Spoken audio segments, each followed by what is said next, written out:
Hello there. How do we effectively motivate employees? Studies have shown that there are different sources of motivation: internal motivation and external motivation. In this video, I'll explore with you how business owners can improve the productivity of their team through what research says are effective motivating behaviors. I will be right back.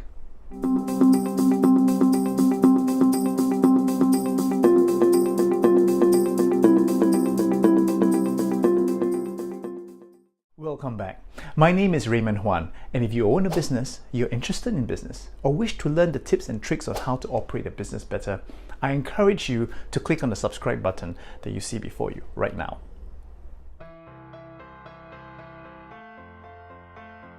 In one of my previous videos, which the link should appear right now, we discovered that people are influenced to behave in certain ways. And studies have explained that there are two types of motivating factors: extrinsic and intrinsic. It turns out that while extrinsic motivations can influence people to behave in the short term, it can also demotivate them in the long run.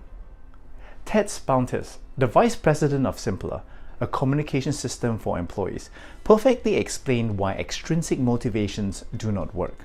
He says, "It is not possible to provide rewards for every task that is done well.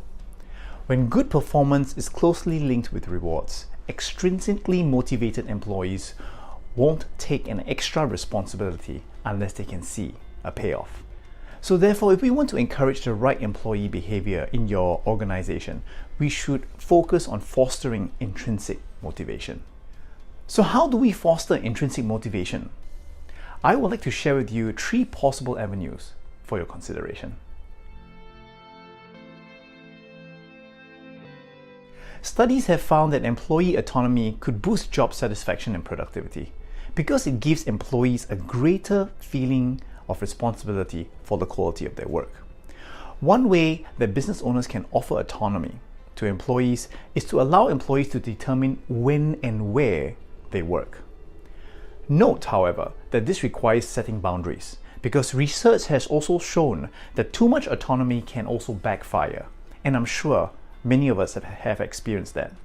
It is also important that you must be comfortable that your employees are able to handle the work that you have, and that you have an efficient communication methodology, that you keep all employees accountable, and that you can monitor the quality and the effectiveness of their work.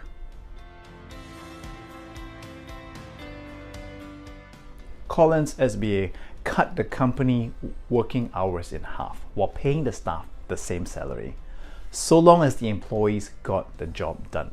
The results have impressed the top executives of the company, particularly since the productivity has improved across the organization. So by reducing hours, Collins gave their employees the autonomy to decide on how to go about their work. And this policy was supported by streamlining communications, specifically discouraging unnecessary face-to-face meetings, and this in turn freed time for the employees to focus on the tasks and goals that mattered. This also gave employees some personal time off, and as a result, employees became less likely to miss out on work and were more focused on being productive. Most employee recognition programs include external motivators like cash prizes or paid vacation days. However, there are employees who are better motivated by being recognized as a valuable company resource. One good example of this is how Sir Richard Branson recognizes employees in his Virgin Group of companies. Employees of Virgin have shared stories about receiving calls from their boss, personally thanking them for their service. In some cases, they have also received a written note of thanks for all that they have done for the company, or a letter of recommendation signed personally by him. People appreciate it when they get recognized for their work that they do. Intrinsically motivated employees have tremendous pride in their work, and they are heartened when their peers, their bosses, and their clients acknowledge how much effort and energy they pour into their work. Intrinsically motivated employees want to develop themselves, and they value their personal growth and professional development. You can offer your team a chance to develop or strengthen their skills. For example, if there's an employee who wants to get into IT support because they're curious about how people interact with networks, help them. Because when businesses invest in their people, the organization reaps the rewards too.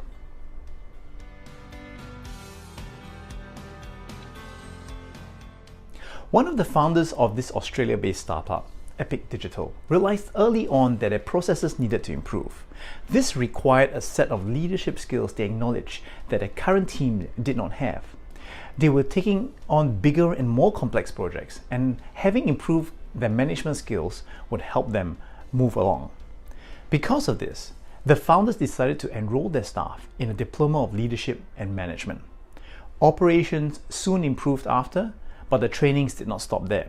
They continued to conduct internal training for all their staff. And ultimately, this paid off because it has, in their own words, improved productivity massively and reduced human error.